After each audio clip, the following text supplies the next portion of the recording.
Ever wonder why some channels absolutely explode while others just kinda flatline? Well, it all comes down to mastering the attention funnel.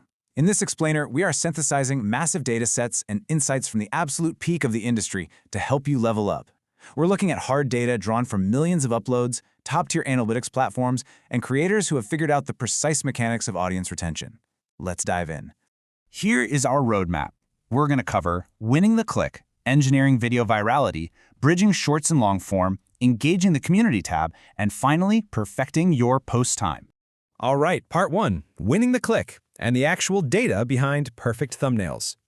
0 to 3. That is the magic number. It's the absolute optimal word count for thumbnail text, which proves that less really is more.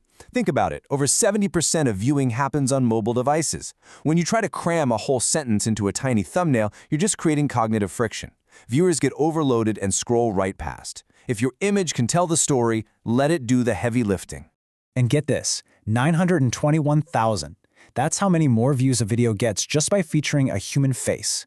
It's crazy, right? But it's hardwired into our biology through a psychological phenomenon called facial recognition priority. Our brains are literally designed to process faces before anything else on screen. So, a well-lit, expressive face, it acts as a massive attention magnet in a crowded feed. Now, happy faces are everywhere, in like 25% of all thumbnails, but they don't always build tension. Believe it or not, sad or shocked expressions, even though they're super rare, average an insane 2.3 million views. Why? Because a sad face creates a micro-story. Your brain instantly goes, wait, what happened? And the only way to resolve that cognitive tension is to click. But you have to be careful. Clickbait might win you that initial click, but misleading your viewers will absolutely destroy your channel's long-term health. If you promise extreme emotion on the outside and deliver a completely unrelated, boring video on the inside, people will bounce immediately. And since the algorithm prioritizes watch time, high clicks paired with terrible retention just tells the system your content is a disappointment, and it will get buried. Moving right along to Section 2, Engineering Video Virality, with some storytelling secrets straight from MrBeast. You know, virality isn't just a happy accident. It's a highly calculated skill. And it starts with a mindset of collaborating rather than competing. Even MrBeast, the most followed individual on the platform, constantly consults with mentors, brings in other creators, and actually asks for feedback. Investing in that learning and then pouring it back into the content is what creates that massive snowball effect of growth. Because at the end of the day, storytelling is what drives retention. Every viral hit weaves together these 4 specific elements to make the audience actually feel something. You can't just slap a montage of cool shots together. You need identifiable characters people care about, significant moments with real stakes, genuine, authentic emotions, and highly specific details. Layering those together keeps viewers locked in until the very last second. Okay, Section 3, bridging shorts and long form and resolving that huge cannibalization fear. It's the ultimate creator anxiety, isn't it? Are shorts killing your channel? It's terrifying to watch your subscriber count shoot to the moon from a viral short, only to hear crickets on your carefully crafted 20-minute documentary. You start wondering if the platform is actively punishing your longer uploads. But spoiler alert, the algorithm isn't punishing you at all. The real answer is all about viewer mindset. We're looking at 2 fundamentally different viewing habits here, sharing maybe a 10% overlap. The person swiping through shorts is scrolling fast, chasing quick dopamine hits. They're just not in the headspace for a 30-minute tutorial right then. Your core long-form audience didn't abandon you. You just attracted a completely new, separate crowd. So how do we actually bridge that gap? You've got to treat your shorts like highly targeted trailers. Sure, there's the built-in related video button, but that requires viewers to stay in the shorts interface and usually converts at under 1%.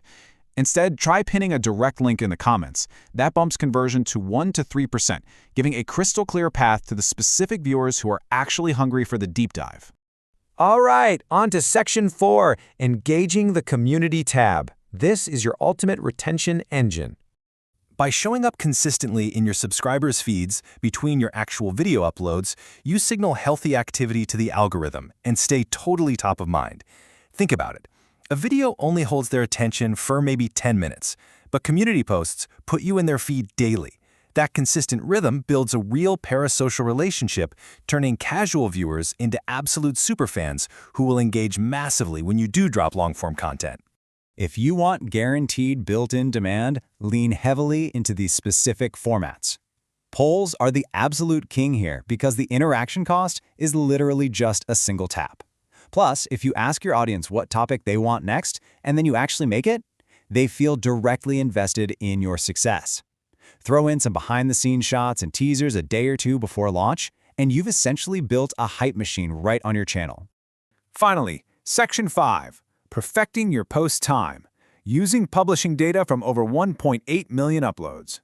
Look at this stark contrast. Long-form content peaks on Sunday mornings, while shorts completely dominate the Friday evening scroll sessions. It makes total psychological sense. Sunday morning, people are relaxing, drinking coffee, and they've got the time to invest into a high-value video. But Friday at 4 p.m., they're wrapping up the work week, mentally exhausted, and just want quick, entertaining bursts on their phone to kick off the weekend. But remember, global data is a fantastic starting point, but you always have to verify these benchmarks against the heat maps in your own studio analytics. Broad data is great for beginners, but as your channel grows, your specific audience is going to act uniquely. A gaming channel's audience will have a completely different online footprint than a B2B software channel. So let global data guide your tests, but let your own analytics make the final call. Because hey, knowledge without execution is basically just trivia. We have to stop guessing and start doing. So, which of these data-backed strategies are you going to implement on your very next upload? Are you going to trim your thumbnail text down to 3 words? Maybe run a community poll? Pick just one strategy, test it out, and watch how it transforms